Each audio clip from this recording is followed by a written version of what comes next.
I'm driving a 2017 Mustang GT 350. Like, this car is pretty McNasty. This car is a used car at Christopher's Dodge World, and what I really wanted to do today was just compare what a top-of-the-line Ford Mustang GT 350, and this is the baddest you get for Mustang platforms, really, or at least one of the baddest, right? Against a fairly mid-grade, mid-tier Challenger. I mean, I could bust out that Hellcat, but it'd drag this thing's ass. We all kind of know that.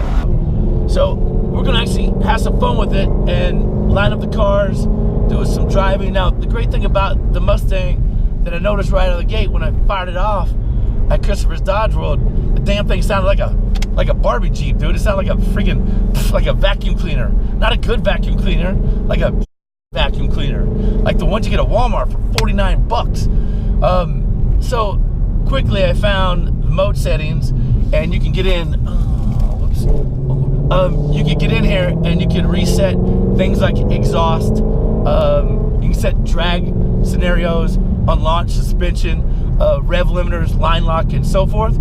So it really has a bunch of, you know, those racy, techy, cool options that you programmed into the car. That's why the car sounds a little different now than what it did when I pulled it out at Christopher's Dodge World. So a little about the Mustang. So I did really stop at a gas station, and I really am treating it like mine. I got me some peanut butter and crackers, got me a Sprite Zero. As I sit here and just kind of manipulated what I wanted as far as settings and parameters go with what this car can do, which is kind of cool.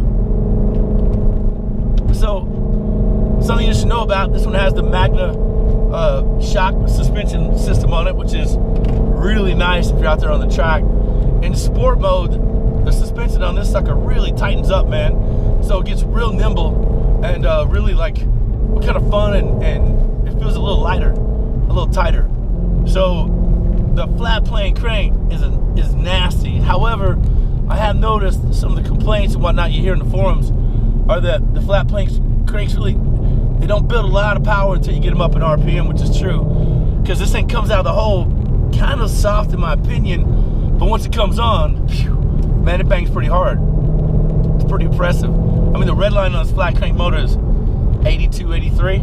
So it sings. It's got a different tone to it too. Because, you know, if you know anything about motors and how it's designed, typical motors fire at 90 degrees, pulses and so forth. And this is just a different tone. It's a different tenure and sound to it, which, you know, some people really like. It's like, you know, a lot like a Ferrari, a Lamborghini or something like that. So that's kind of cool. Other than that, man, I will tell you that the car, for the price tag, is okay. I'm sure it excels at the track on a closed course. However, not sure when you find yourself in those conditions a lot. I will tell you, you know, next to a Challenger, she feels a little more nimble, not as heavy in the hips, but for me, I like a girl heavy in the hips. This is kind of the way I am. But I haven't got to mess around with the suspension on a Scat Pack Challenger either, so I'm just going off my older one, which was a 2009 SRT8. So I've turned the traction control off. I will tell you though, a little note, the traction control comes off once you enter the drag settings in here. You can manipulate that, so it will still have some stability control. The drag setting on this one for launch will actually give you just a little bit of spin in the tires, and then some of that traction control and stability control comes to play in the car, because obviously if you're just blowing the tires off, you're not gaining any ET. You're not working out any better on an ET. So it eliminates that. It actually is better to have the drag race setting on. It turns the traction control off, but only to a limited degree.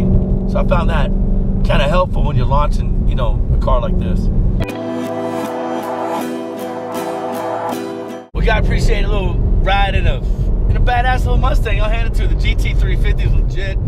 Flat plane crank motor. It whines, things sings at 8,000 RPM. But compared to a Challenger and just the raw torque, the sheer grunt, right, of that Hemi, I don't know. It's a tough decision. This car, you need a lot of RPM to really play with the power.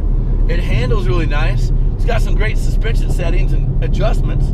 So adequate to the Challenger in that note. Challenger's same and similar a bunch of the settings, but this thing comes with typically a bigger price tag. However, Christopher's Dodge World happens to have it, and if you want it, come down and get it.